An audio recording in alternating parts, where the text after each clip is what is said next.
ZA. Exemple, si on raisonne ici sur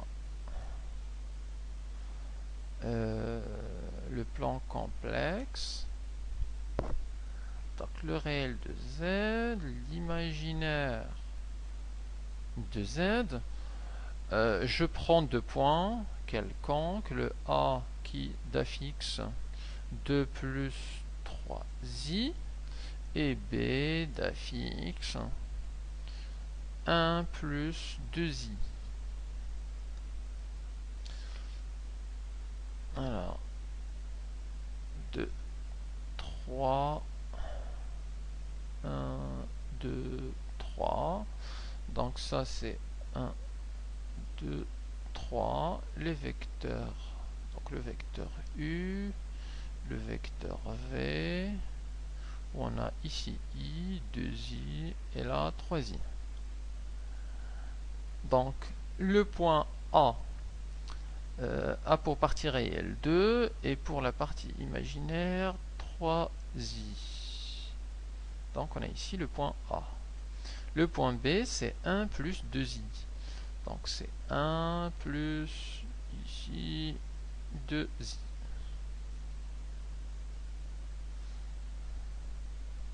Et le vecteur AB c'est ce vecteur.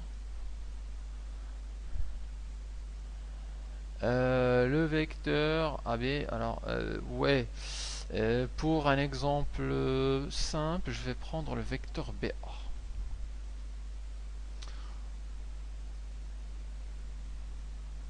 C'est-à-dire celui-là qui part de B vers A. C'est le vecteur BA. Puisque pour le vecteur AB, il faudra plus de gymnastique intellectuelle pour voir la chose. Alors, je vous passe cette gymnastique. Alors, avec les points A et B, donc, et le vecteur BA, on peut calculer la distance AB, ou plutôt la distance BA. Donc, la distance BA, d'après la formule, c'est simplement le module du dernier moins le premier. Donc ZA moins ZB. Donc ça va nous donner le module de le A étant 2 plus 3i moins ZB, c'est moins 1 plus 2i, qu'on peut enlever les parenthèses et ça nous donne alors 2 plus 3i moins 1 moins 2i, 2 moins 1 ça fait 1, 3i moins 2i ça fait i. Et donc pour calculer le BA, il suffit de calculer le module de ce nombre-là. Alors le module de ce nombre-là, 1 plus i, on l'avait déjà calculé. C'était ici, et c'était 1 plus i, c'était racine de 2. Donc on peut dire que la distance BA, c'est égal à racine de 2. Donc la distance entre ces deux points, B et A, égale à racine de 2.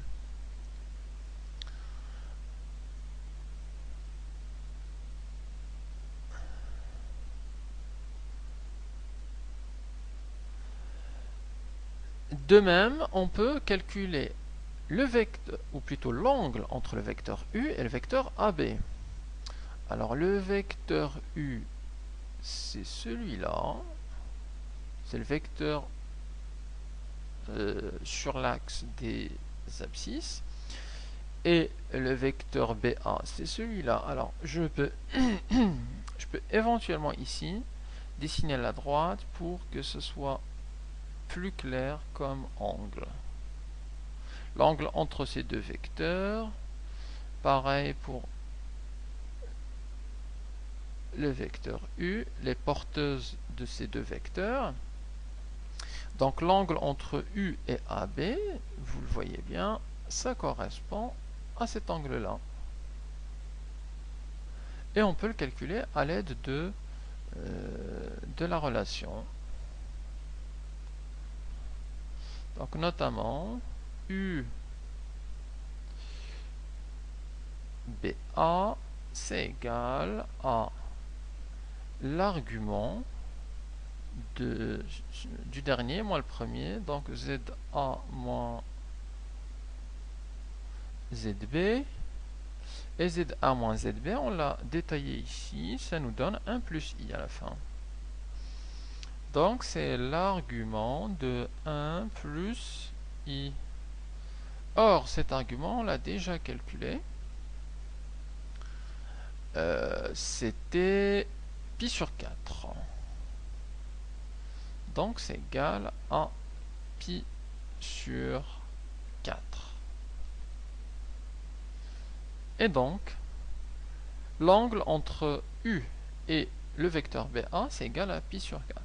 Alors bien évidemment, là j'ai donné des exemples assez simples pour calculer les distances BA, pour calculer l'argument.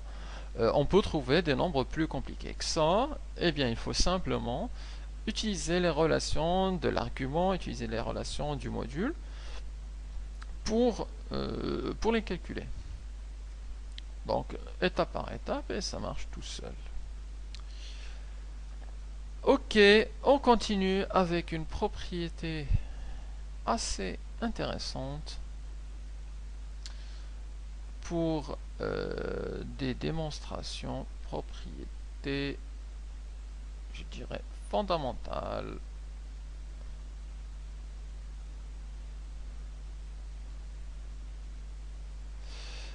C'est la propriété du ZA moins ZB sur ZA moins ZC. Alors, soit les points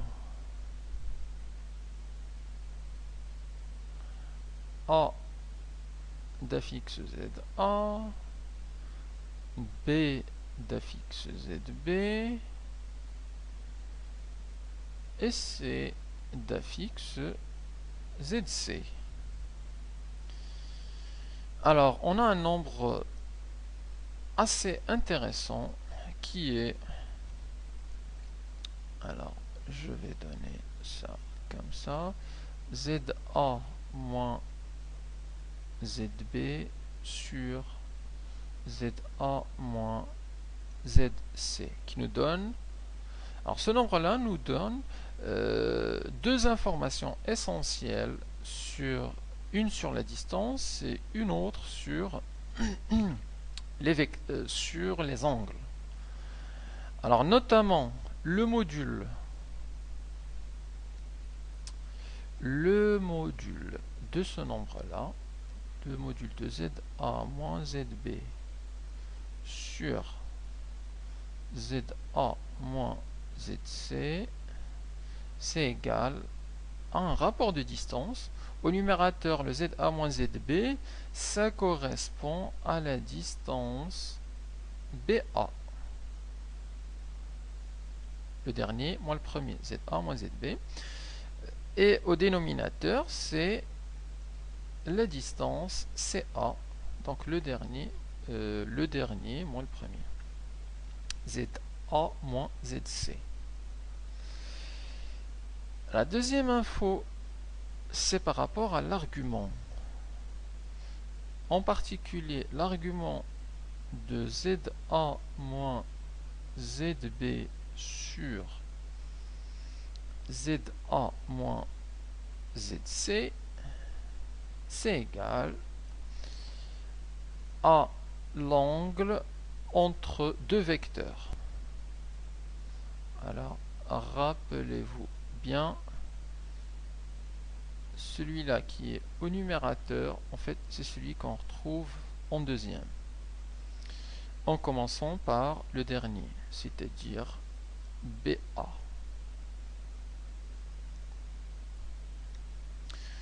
Et celui qui est au dénominateur, on le retrouve ici en premier, c'est le vecteur CA. Et donc, l'argument de ce nombre-là, ça nous donne l'angle entre les deux vecteurs CA et le vecteur BA. Cette propriété est notamment utile lorsqu'il s'agit de montrer qu'un triangle est isocèle ou qu'un triangle est rectangle. Pour montrer que c'est isocèle, en général on calcule ce nombre-là, on trouve 1, ce qui veut dire que BA égale à CA. Et quand c'est rectangle, lorsqu'on calcule l'argument, on trouve pi sur 2 ou moins pi sur 2.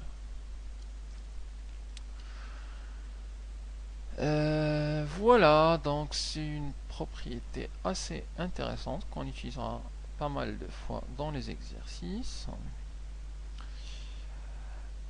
Il me reste à vous parler des transformations et de l'écriture complexe de certaines transformations. Alors je vais appeler ici transformation dans le plan complexe, ou plutôt dans le plan tout court. Alors on va utiliser 3 transformations. D'abord les translations.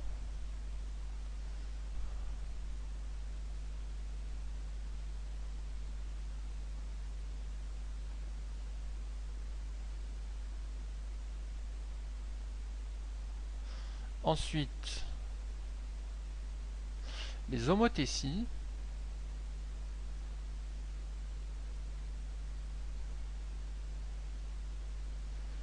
Et enfin, les rotations.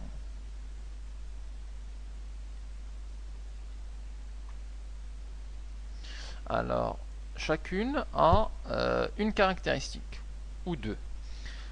La translation, on parle de translation de vecteur U. Alors, soit une translation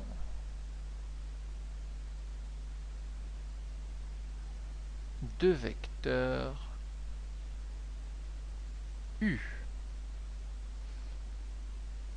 qu'on note T indice U.